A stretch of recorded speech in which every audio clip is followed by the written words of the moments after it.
बच्चों, पिछले वीडियो में हम लोग घनीय एकक चलों में संकुलन की गणना कर रहे थे।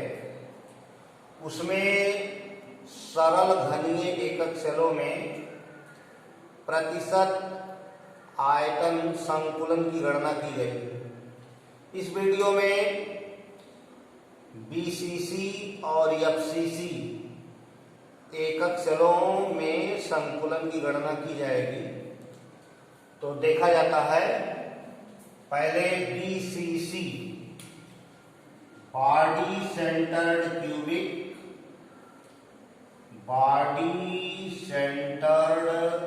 Cubic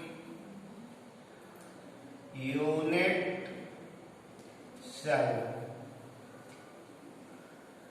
body centred cubic unit cell में कितने प्रतिशत आयतन पैक हैं और कितने प्रतिशत आयतन रिक्त हैं, इसकी गणना की जाएगी। बॉडी सेंटर्ड काय केंद्रित घनीय एकक सेल गणना करने के लिए पहले एक घन बनाएंगे, एक क्यूबिक स्ट्रक्चर।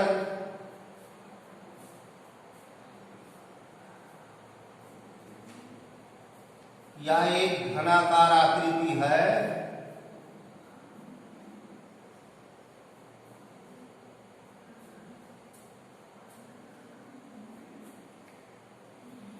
इस घनाकार आकृति में बीसीसी व्यवस्था दिखाने के लिए कॉर्नर पर आइटम दिखाएंगे।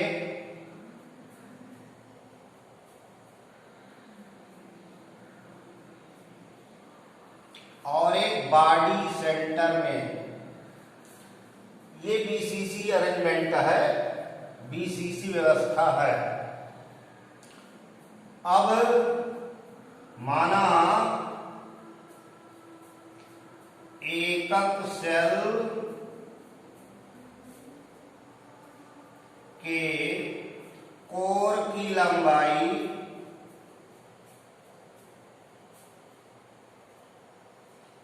ए और परमाणु त्रिज्या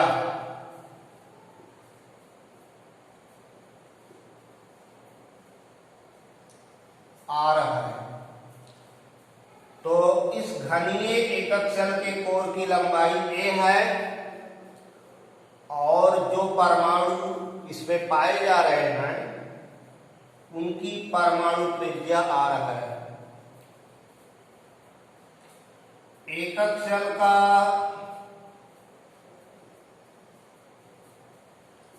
आयतन बराबर, इस एकक सेल का आयतन होगा कोर की लंबाई का घन क्यूब ऑफ ए क्यूब। तो ए क्यूब इसका आयतन हो गया। प्रति एकक सेल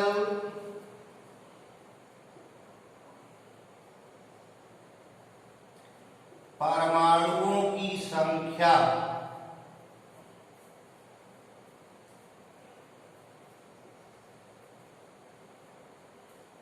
बराबर 8 कॉर्नर पर आइटम पाए जा रहे हैं। तो corner items participates 1/8 in each unit cell, और body centre item participates whole in each unit cell. तो यह हो जाएगा 1 + 1 = 2। तो बीसीसी एकक सेल में प्रति एकक सेल परमाणुओं की संख्या 2 आएगी। अब 2 परमाणुओं का आयतन निकाला जाए। परमाणु को गोला माना गया है, स्फीयर माना गया है। 2 परमाणुओं का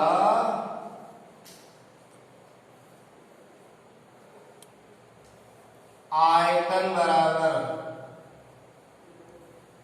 तो 2 गोले का आयतन 2 गुणे 4/3 पाई आर क्यूब बराबर 8/3 पाई आर क्यूब। ये 2 परमाणुओं का आयतन हो गया 8/3 पाई आर क्यूब। बीसीसी एकक सेल के लिए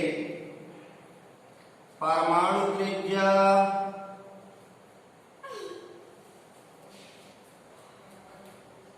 R बराबर √3/4a। अब इस R का मान यहां रख दीजिए जिससे ये a के पदों में आ जाए।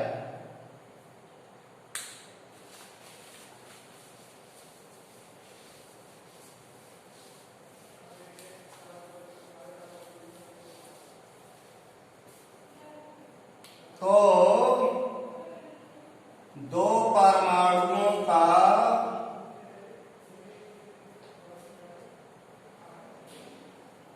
आयतन बराबर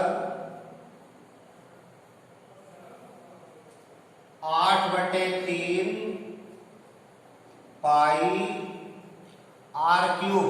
आर क्यूब की जगह पर रखेंगे √3/4 a का होल क्यूब बराबर 8/3 पाई। इसका क्यूब करेंगे तो 3 करड़ी में 3 a क्यूब बटे 4 का क्यूब करेंगे 4 चौक के 16 चौक का 64। ये 3 कैंसिल हो गया 8 अठाई 64 बराबर आया √3 पाई a क्यूब बटे 8। ये 2 परमाणुओं का आयतन हो गया √3 पाई a क्यूब बटे 8। अब ये जो आयतन है ये एकक सेल में पैक आयतन है। ये आयतन घिरा हुआ आयतन है, संकुलित आयतन है। तो प्रतिशत पैकिंग की गणना इस प्रकार करेंगे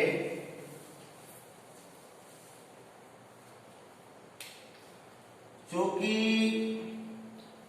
a क्यूब आयतन में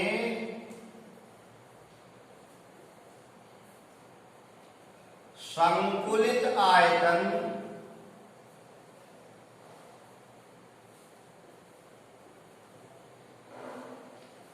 संकुलित का मतलब पैक्ड आयतन √3 पाई a क्यूब बटे 8। इसलिए 100 में तो √3 पाई a क्यूब गुणे 100 बटे 8 गुणे a cube. a cube cut गया 4 से इसको काटेंगे 4 दूनी 8 और 25 चौका 100 बराबर आया 25 √3 पाई बटे 2। इसको सॉल्व करेंगे आगे 25 गुणे 3 का वर्गमूल है 1.732 गुणे 3.14 बटे 2। ये हल करने पर आएगा लगभग 68%। तो बीसीसी एकक सेलों में 68% आयतन पैक होता है और 32% आयतन रिक्त होता है।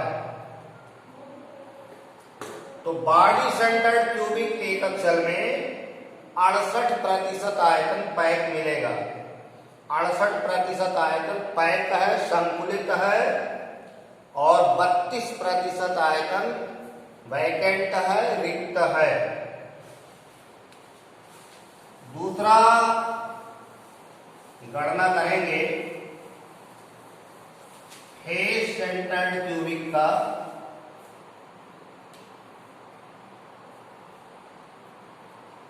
Face centred cubic unit cell, फलक केंद्रित घनीय एकक सेल। इस व्यवस्था में ज्ञात किया जाए कि कितना आयतन पैक है और कितना आयतन वैकेंट है। तो यहां एक घन बनाएंगे,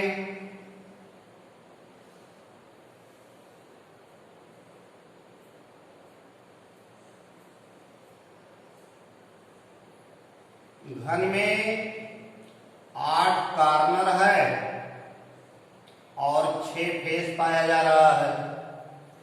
तो सभी कार्नर्स पर एटम,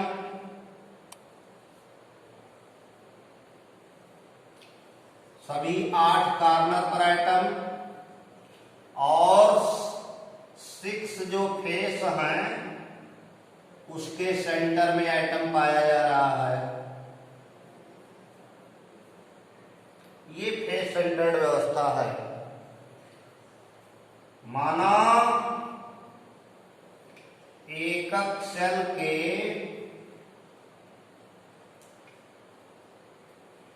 कोर की लंबाई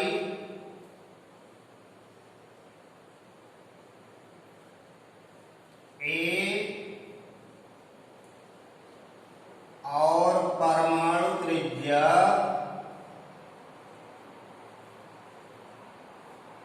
आर है। घनीय एकक सेल है। एकक सेल का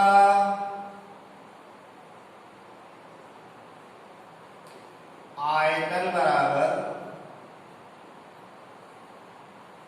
ए क्यूब, ए का घन, प्रति एकक सेल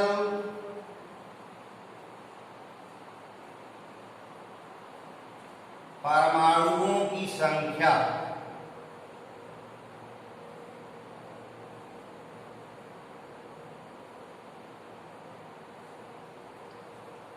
इसको पहले आपको बताया गया था 8 कार्नर एटम है तो 8 इंटू 1/8 और 6 फेस एटम है तो 6 into 1/2। This is equal to 1 + 3 = 4। FCC एकक सेल में, एफसीसी अरेंजमेंट में प्रति एकक सेल परमाणुओं की संख्या 4 आती है। प्रति एकक सेल 4 परमाणु होते हैं। तो ए क्यूब आयतन में 4 परमाणुओं का आयतन पैक है, संकुलित है। तो 4 परमाणुओं का आयतन निकाला जाए। परमाणु को स्फीयर माना गया है, गोलक माना गया है। 4 परमाणुओं का आयतन बराबर 4 गुणे 4/3 πr³। This is equal to 16/3 πr³। FCC के लिए, फेस सेंटर्ड क्यूबिक के लिए त्रिज्या r और कोर की लंबाई में संबंध है r बराबर a/2√2। त्रिज्या r बराबर a/2√2। तो r का ये जो मान है a/2√2 यहां रख दिया जाए और ये a के पदों में हो जाए।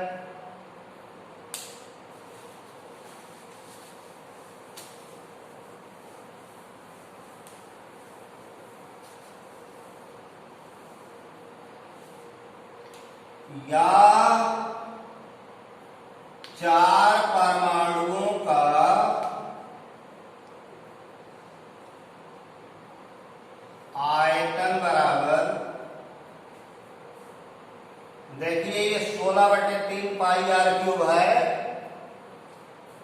16/3 पाई आर क्यूब। आर क्यूब तो आर का मान ये रखेंगे a/2√2 का क्यूब बराबर हो जाएगा 16 गुणे पाई ए क्यूब बटे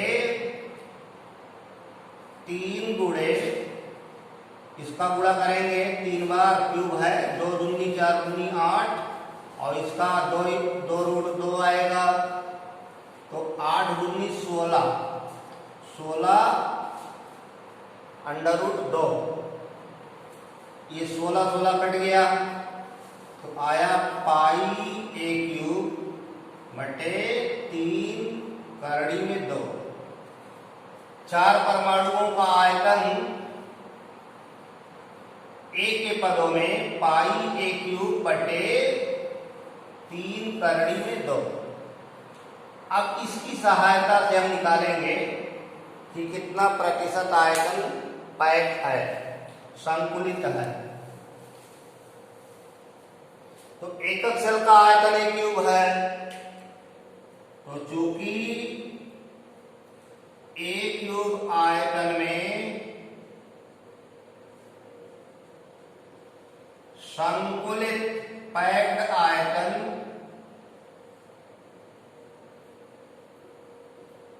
बराबर पाई ए क्यूब बटे 3√2। इसलिए 100 में प्रतिशत बनाना है, 100 में निकालेंगे तो pi a cube into 100 divided by a cube नीचे आएगा और 3 करड़ी में 2 यहां है, ए क्यूब कट गया, पाई का मान रख दीजिए 3.14 गुणे 100 बटे 3 गुणे 2 का वर्गमूल 1.414। 3.14 में 100 का गुणा करेंगे तो 314 हो गया और 3 का इसमें गुणा कर दीजिए, 3 जो 12 के 2 1, 3 1 3 1 4, 3 जो 12 के 2 1, 3 1 3 1 4, 4.242। अब 4.242 से डिवाइड कर दो 314 को, 314 डिवाइडेड बाई 4.242 तो आएगा 74%। 74% आया। तो एफसीसी व्यवस्था में 74% पैक आयतन है और 26% रिक्त आयतन है। सबसे ज्यादा पैकिंग एफसीसी में मिलेगी 74%।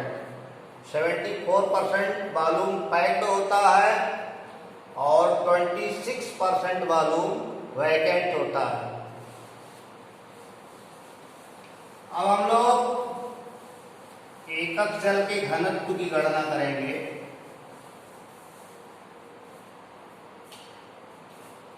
Calculation of density of cubic unit cell.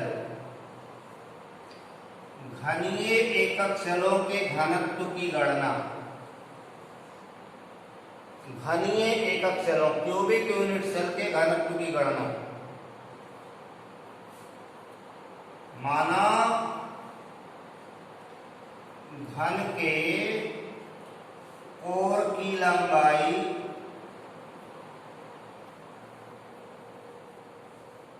a है तो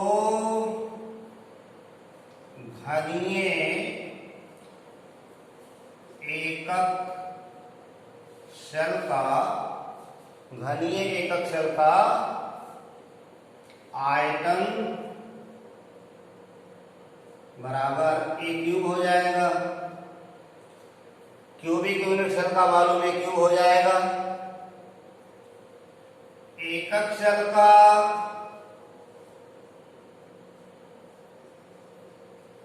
घनत्व D इक्वल टू एकक शेल का द्रव्यमान बटे एकक शेल का आयतन, या D equal to M by V. घनत्व बराबर density equal to mass divided by volume.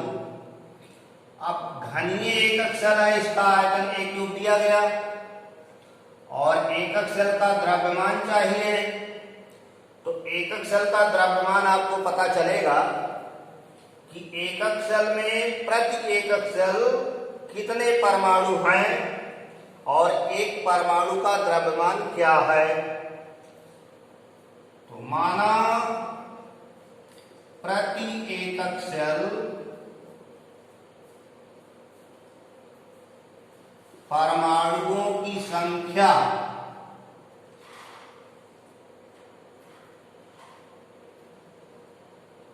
बराबर Z। प्रति एकक शेल परमाणुओं की संख्या Z है।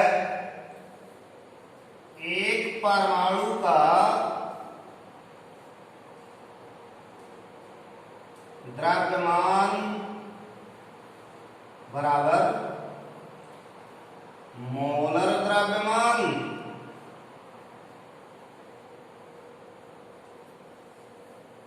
बटे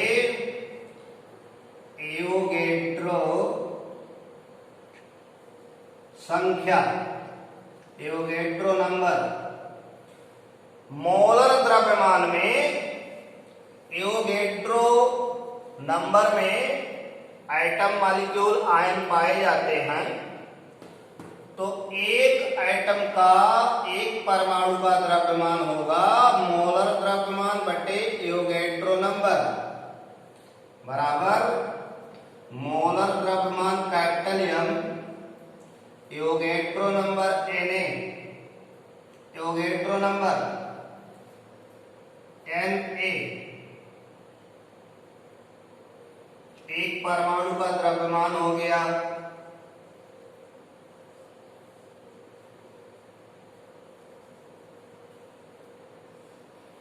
तो एक परमाणु का द्रव्यमान मोलर द्रव्यमान बटे एवोगैड्रो नंबर। अब ये जो संख्या है परमाणुओं की, Z का इसमें गुणा कर दीजिए तो एकक शेल का द्रव्यमान आ जाएगा। तो एकक शेल का द्रव्यमान बराबर Z गुणे कैपिटल एम बटे Na। ये एकक शेल का द्रव्यमान हो गया।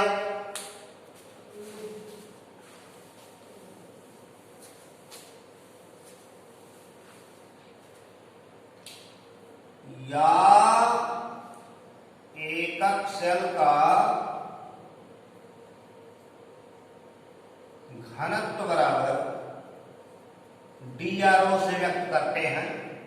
एकक शेल का घनत्व बराबर एकक शेल का द्रव्यमान Z गुणे कैपिटल M बटे एवोगैड्रो नंबर और एकक शेल का आयतन, तो घनाकार है तो A क्यूब हो गया। तो एकक शेल का घनत्व D बराबर Z गुणे कैपिटल M बटे A क्यूब गुणे Na। Z है number of atoms per unit cell, M है मोलर मास, A है एज लेंथ Na है एवोगैड्रो नंबर।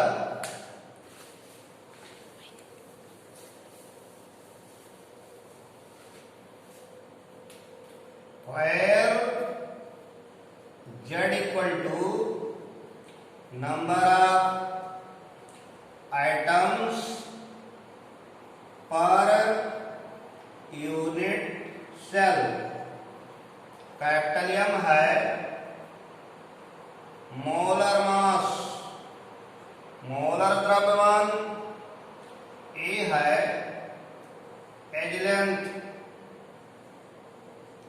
और Na है एवोगैड्रोज नंबर। तो इस फार्मूले से आप एकक सेल के घनत्व की गणना कर सकते हैं।